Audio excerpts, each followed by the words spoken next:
Hey, what's going on, everybody? My name is John Bautista, and you're listening to the Marriage Savvy Podcast.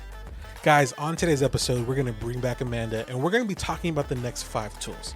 Now, guess what? I took a sneak peek, and she actually recommends friend zoning your spouse. So, I'm kind of curious what she means by that. I mean, isn't most of our lives trying to get out of the friend zone? And if you haven't already, download the free ebook you can find online at www.themarriageplace.com. That's what we got for you guys today, coming up on today's show. The Marriage Savvy Podcast is for informational purposes only and should not be used to diagnose, treat, or act as medical advice. Always seek the advice of your primary care physician, mental health professional, or qualified healthcare provider with any questions you may have regarding a medical condition and/or mental illness.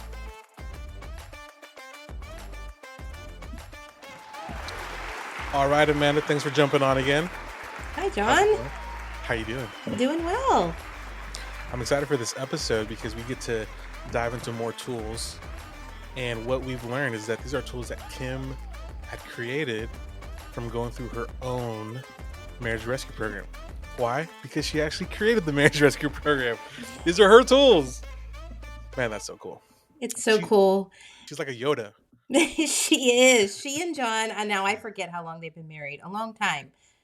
I want to say 35 years. I could be wrong, but there's episodes earlier that the audience can listen to if they want to hear their story, but they got to the point where Kim wanted out. She was the one that wanted out of the relationship, and he used some specific tools that she wrote in the rescue ebook to apply to save the marriage. And then together they continued to do this work and really are at a place that we all hope to be in our marriage, where it's thriving, it's growing and thriving, and it's their best marriage that they designed.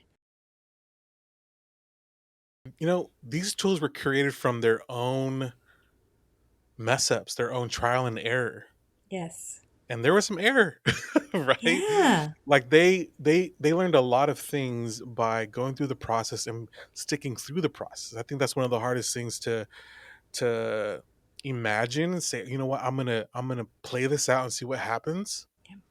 And these tools that you're talking about today help people stay to play it out long enough to see what happens. That's right. So I'm excited for today's episode because in this episode, you're going to be talking about posture. So let's talk about that. What are some tools that can move us from being reactive about our relationship situations whenever our partners are wanting a divorce and move that to being in a reflective posture? How do we do that? Can you give us some tools today? Yeah. So this is tool number 6, becoming self-reflective. And this is going to mean most of the time we're going to suggest meeting with a coach because it's really hard to look in a mirror and identify our blind spots. It's helpful if you can talk to a friend or a coach or a counselor, somebody that is impartial and can really help you identify those blind spots. But it could be your anxiety, the behaviors that you're having, how you're showing up in the relationship, we talked about anxiety last episode, how you're managing your anxiety, or is it managing you? There's a lot of room for self-reflection. That's right. Who's driving the bus, guys? That's right. Is it you or the you that's scared of the past and the future, right? That's right. Yeah. Now, being self-reflective requires a level of self-awareness. And I just want to emphasize this is that not all of us are self-aware whenever we grow up and we live. Like we don't just naturally at times reflect on, hey, what's good about some of my habits and behaviors and what is not so helpful about my habits and behaviors. So just to emphasize how important it is to match up with somebody who is impartial, who's willing to share with you and ask you questions. You know, the first episode that we talked about, going over the 4 phases, was that the importance of a guide, like somebody there to help give you insight, promote insight, encourage insight. I'm going to use one of those. Yes. But yeah, to help you become better self-aware of what's going on inside. How does someone become self-aware or self-reflective? Yeah, that's a good question, John. And we Yeah. spend a lot of time in session. Everybody is kind of at a different level of self awareness. So just becoming aware, where are you at? You're going to have to, one, slow down. Slow down and look at yourself. Look at your thoughts. Kind of go inside. What are my thoughts? What are my feelings?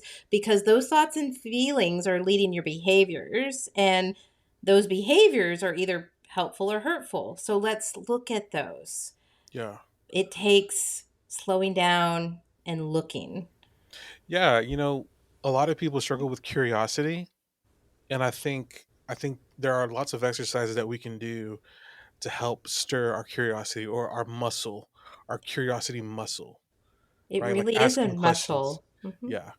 In the same way that people can build empathy, we can build the curiosity that we have for ourselves, That's you right. know? We can Eh, build awareness. yeah.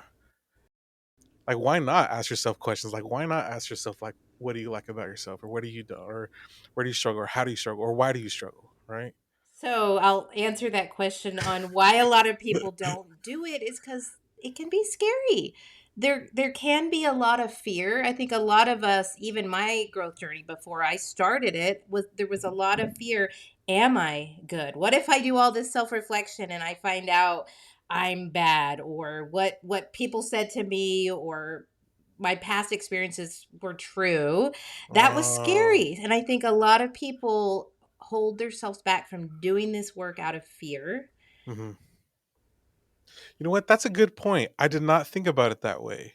Like, if I were to become more self aware, am I going to like the awareness that I have about myself now? Yeah. Do I like who I am? Do I like who I am? Man, that's a really deep, intimate question. Yeah, it's deep, but I do want to be a voice of encouragement because this is true for every single client I've ever had, for actually every person in this world. You are good. And underneath all of the fears and the anxiety and the hurt and the wounds, you are lovable and you're worthy. And this work is needed, it's necessary, and it's important. And I even like to say, let's thank the crisis. Let's thank your leaning out spouse that is saying they want separation or divorce, because it's leading you to this growth journey so that you could Mm, become fully you. yeah.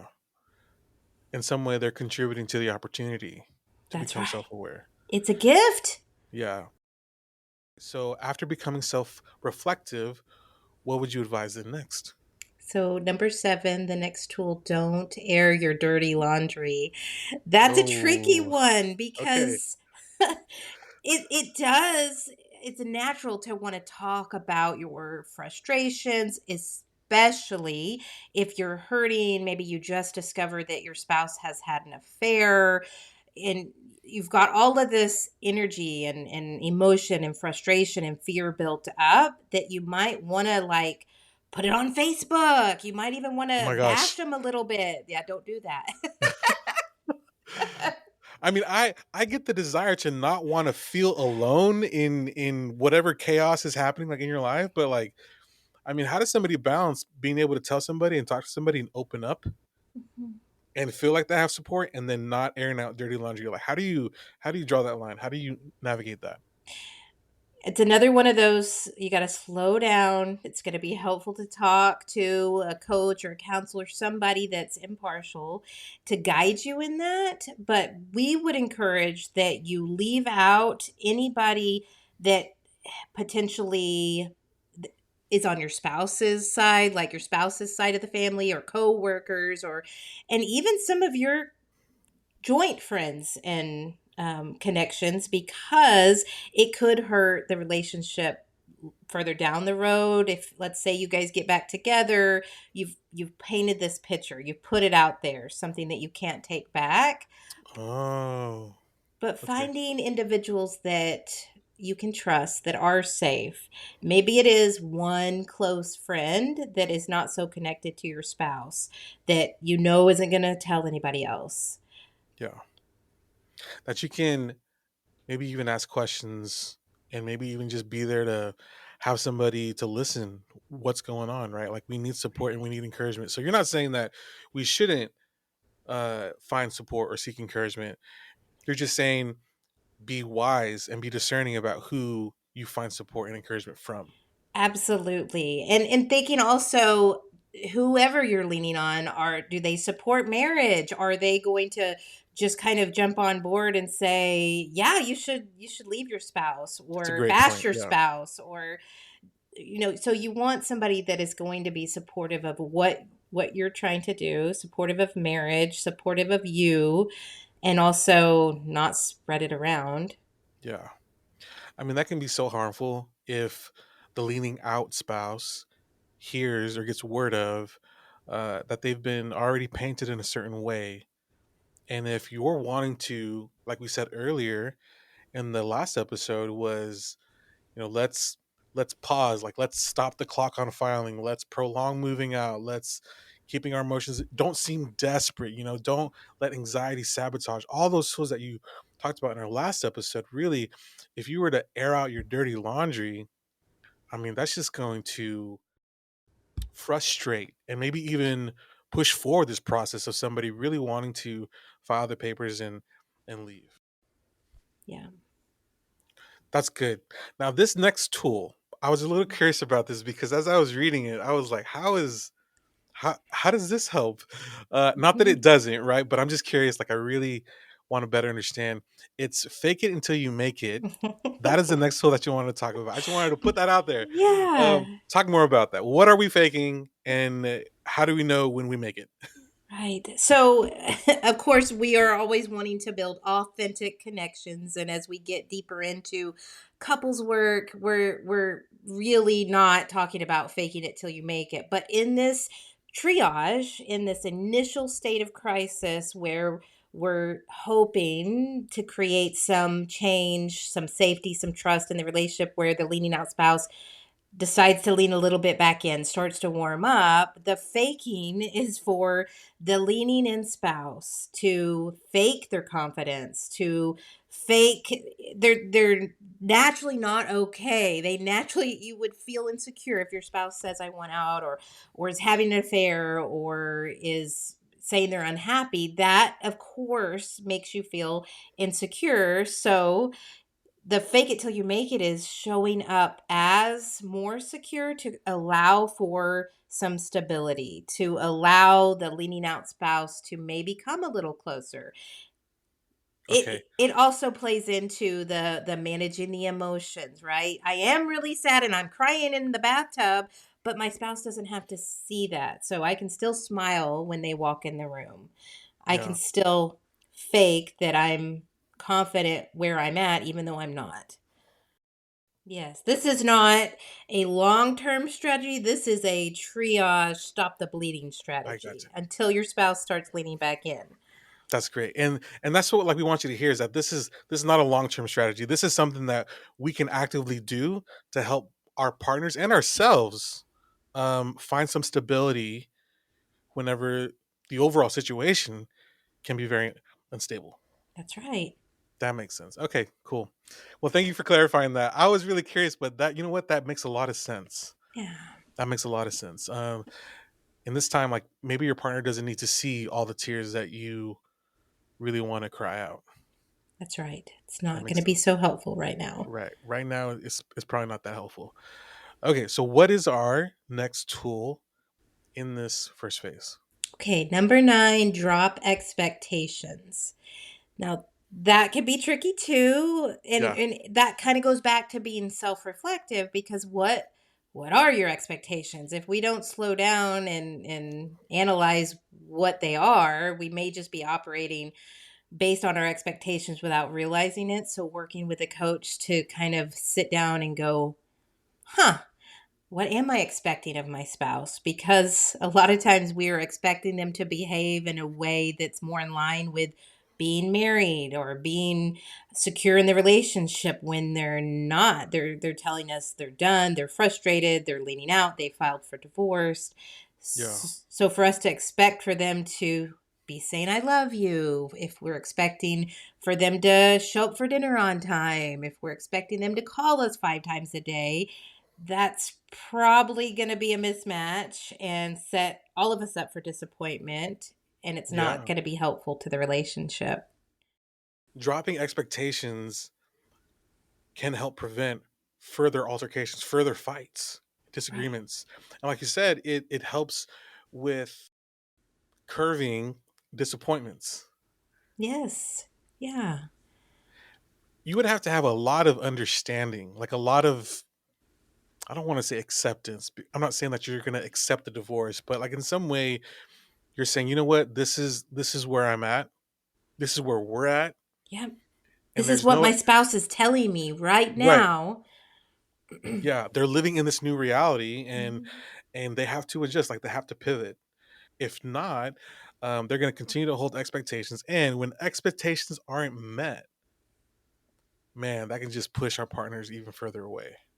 Yes, I have a little story from a sweet client I had where her husband was leaning out heavily, and it was time, like he had said divorce, but it was time for their family photos, and he'd already said he didn't want to do it, but her expectation was that it's family photo time and he should do it. So we went through in session and really talked about, being forceful, insisting that he does these family photos this time. Is that going to be helpful to her long term goal of him hopefully potentially warming back up and leaning back in?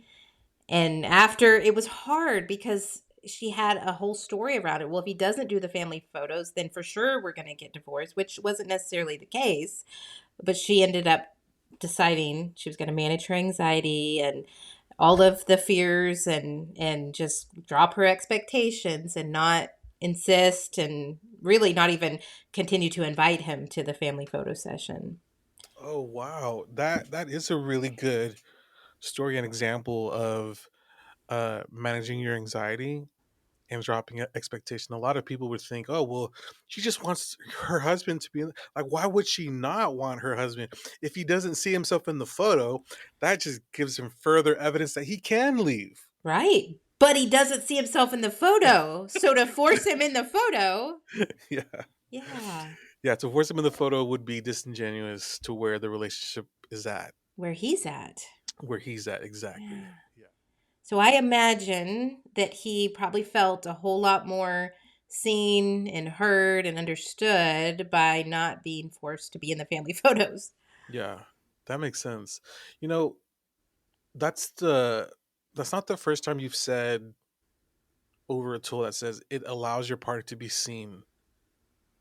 Yes. And I'm wondering if all these tools, as we're going through them, Mm. and if we can better understand that this helps our partners feel seen. Yes. In feeling seen, there's a sense of connection, right? When you feel seen and That's known. right. Yeah. Like a sense of they understand. Yes. They understand me. Oh, that is connection. Yep. Yeah. As That is opposed connection. to, I'm wrong, I'm bad, Right. I'm not understood. There's the Right. disconnect. Right. Man, that's so good. That's so good. Okay, what is our final tool for this episode in phase one? So the final tool is number 10, friend zone your mate. Whoa, friend zone. I thought we were not friends. I thought we were partners and spouses. Why should I friend zone my partner? Well, again, and this is unique to every situation, but a lot of times, because of whatever's happened, whatever crisis, whether it's an affair discovery or it's just constant conflict or the spouse saying, I want a divorce, there is a lot of anger and frustration and conflict. And so, if we can just go back to being friends, getting along, having some positive interactions, Yeah. not desperate. We got to remember the other tools. Not Right, not right. anxiety driven, but laughing. Even watching a good movie together if the spouse is open to that, honoring where they're at, but Yeah. just being friends. It may help the leaning out spouse start to warm back up. Yeah. And that's an interesting point because I think a lot of people would say that they're friends first and then their boyfriend and girlfriend and then their fiancés, right? Mhm. And then their husband and wife, Right. right? That's the normal quote unquote progression. But really, if marriages flourish, not just because of this, but this is a contributing factor to flourishing marriages, is the ability to have our partners speak into our lives, right? Yes. What I've realized in research and relationships and my own personal relationships is that we only give that opportunity to people that we trust and that are friends. Right. And that we like, right? We're And that we not like, yeah. typically friends with people we don't like. Right, right. So instead of thinking that you're no longer friends, maybe we should start pursuing this idea that we have been friends. And maybe we just need to continue to act as a friend. A friend loves, a friend is there, a friend is empathetic, a friend tells you sometimes the truth, a friend is there for you whenever you need them. Like all these A friend greets characteristics. you, Yeah, right? yeah. A friend greets you. A friend wants they want the best for you. Yes. They are right beside you, moving towards a similar goal, Mm. right? Yes. So good. So remembering the friendship.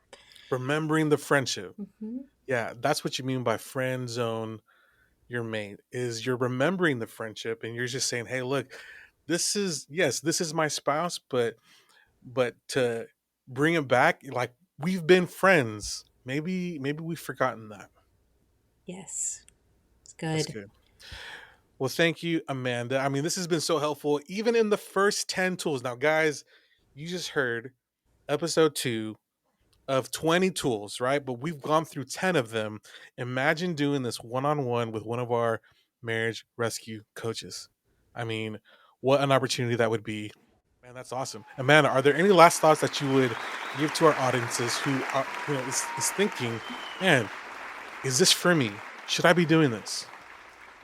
Yeah, I just would encourage anyone that is feeling at a loss for where they're at in their relationship. They're struggling to connect with their spouse, or maybe they have lost hope, to reach out and work with one of our marriage rescue coaches, because there are tools, there are changes, there are growth opportunities that any individual could make that will change the dynamic of their relationship. And it's a great way to learn about yourself. Hey, quick question for you. Is the marriage rescue program only for people who are in the divorce conundrum? No, great question. Okay. Marriage rescue truly is for anyone. We do it with individuals and we do it with couples. So it's not just specific to an individual where their spouse has said, I want a divorce. Sometimes it's a couple that comes and says, one of us isn't happy, both of us aren't happy. We want to rescue our marriage. We believe in marriage. We liked each other at one time. Yeah. Or it could be a spouse that is in a marriage and they want to do some individual work because they're unhappy. So it's really for anyone. You know, a lot of people might be hearing this and be like, well, my marriage is not at the place where we're going to tell each other that we're done with each other.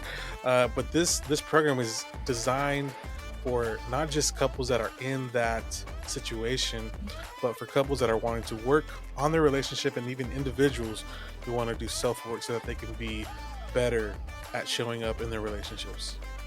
That's right. That's right. Man, that's solid. Amanda, thank you. Thank you, John.